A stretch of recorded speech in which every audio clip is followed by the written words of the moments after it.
अनामिका जी।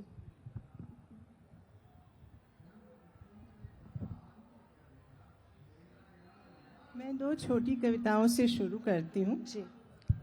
पहली कविता का शीर्षक है स्त्री कवियों की जहालतें। कविता भी तो स्त्री ही है, कम जगह घेरती है, कम बोलती है, जो बोलती है इशारों में, आंखें झुकाए, बुद्धिमान को इशारा काफी मानती हुई। बुद्धिमान लेकिन जल्दी में है, उनको अच्छी लगती है उसकी मिष्टी मिष्टी सी मिस्टीक। चलते चलते एक फूल थमा देते हैं, पर उनकी सुनते नहीं वे कभी।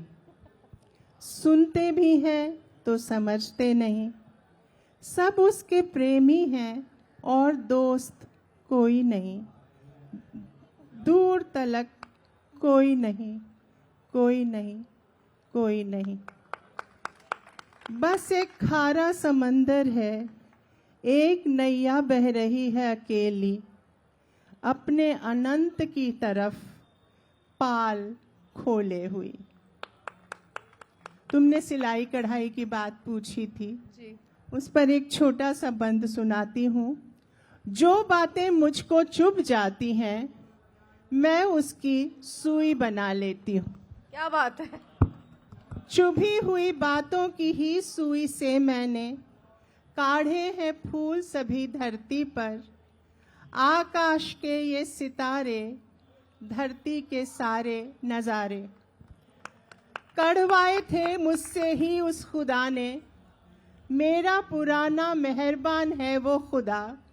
बाकी तो सब बाल बुतरू हैं, उनकी मैं चिल्लपोन कान नहीं धरती।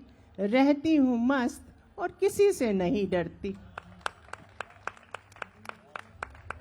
मैं अक्सर मेरे माता पिता जो मेरे छात्रों के हैं, ओम जी, वो छात्राओं के माता पिता वो अक्सर कहते हैं कि मेरी बच्चियां शादी नहीं करना चाहती, शादी के नाम से बहुत डरती हैं। तो एक बार मैंने वर्किंग विमेंस हॉस्टल में रहने वाली अपनी एक छात्रा से बात की। मैं वर्किंग विमेंस हॉस्टल गई और वहाँ मैंने उनकी तरफ से जो लिखा वो नवल पुरुषों को निवेदित है। अनब्याही औरतें। मायरी मैं कासे कहूँ पीर अपने जिया की मायरी। जब भी सुनती हूँ मैं गीत आपका मीराबाई, सोच में पड़ जाती हूँ वो क्या था जो माँ से भी आपको कहते नहीं बनता था। हालांकि संबोधन गीतों का अक्सर वह होती थी। वर्किंग विमेंस हॉस्टल के पिछवाड़े का ढाबा, 10 बरस का छोटू प्यालियां धोता चमकाता। जाने क्या सोचकर उस खटारा टेप पर बार बार यही वाला गीत आपका बजाता है। लक्षण तो है उसमें, क्या वह भी मनमोहन पुरुष बनेगा? किसी नई मीरा का मनचीता, अड़ियल नहीं जरा मीठा। वर्किंग विमेंस हॉस्टल की हम सब औरतें ढूंढती ही रह गईं कोई ऐसा जिसे देख मन में जगे प्रेम का हौसला।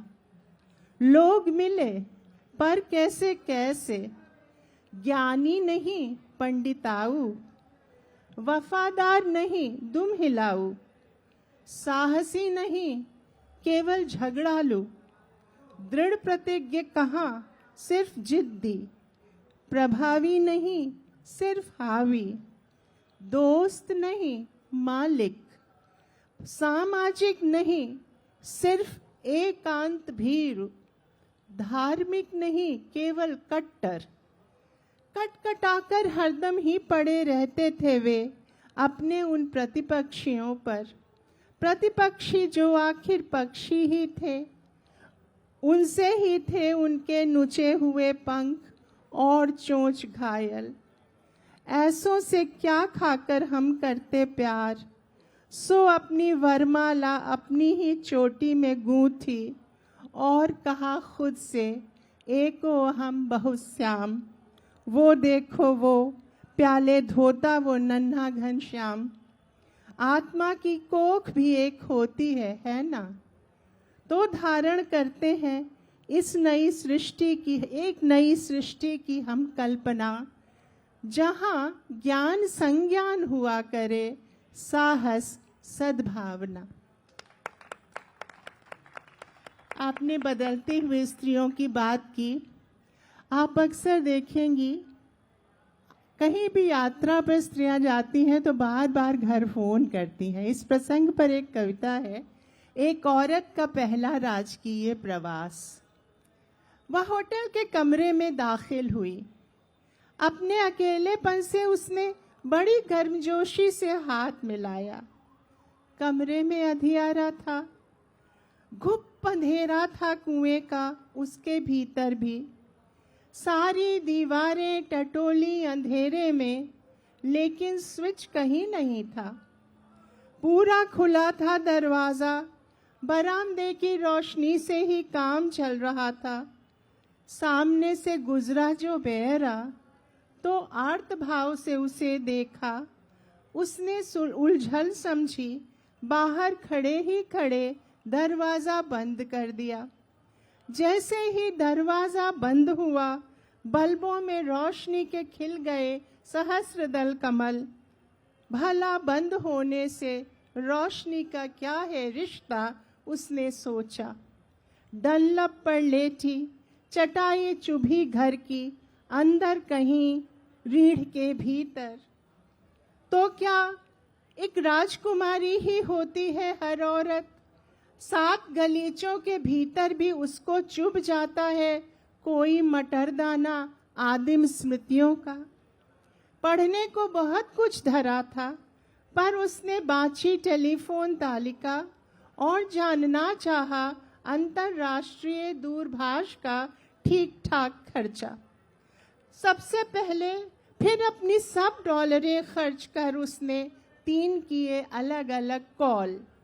सबसे पहले अपने बच्चे से कहा, हेलो हेलो बेटे, पैकिंग के वक्त सूटकेस में ही तुम ऊँघ गए थे कैसे? सबसे ज़्यादा याद आ रही है तुम्हारी, तुम हो मेरे सबसे प्यारे।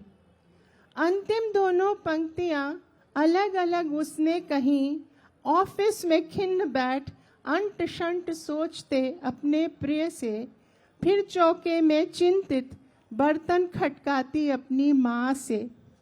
अब उसकी हुई गिरफ्तारी, पेशी हुई खुदा के सामने, कि इसी एक जुबां से उसने 3 लोगों से कैसे ये कहा, सबसे ज्यादा तुम हो प्यारे। यह तो सरासर है धोखा, सबसे ज्यादा माने सबसे ज्यादा। लेकिन खुदा ने कलम रख दी और कहा, औरत है, उसने ये गलत नहीं कहा।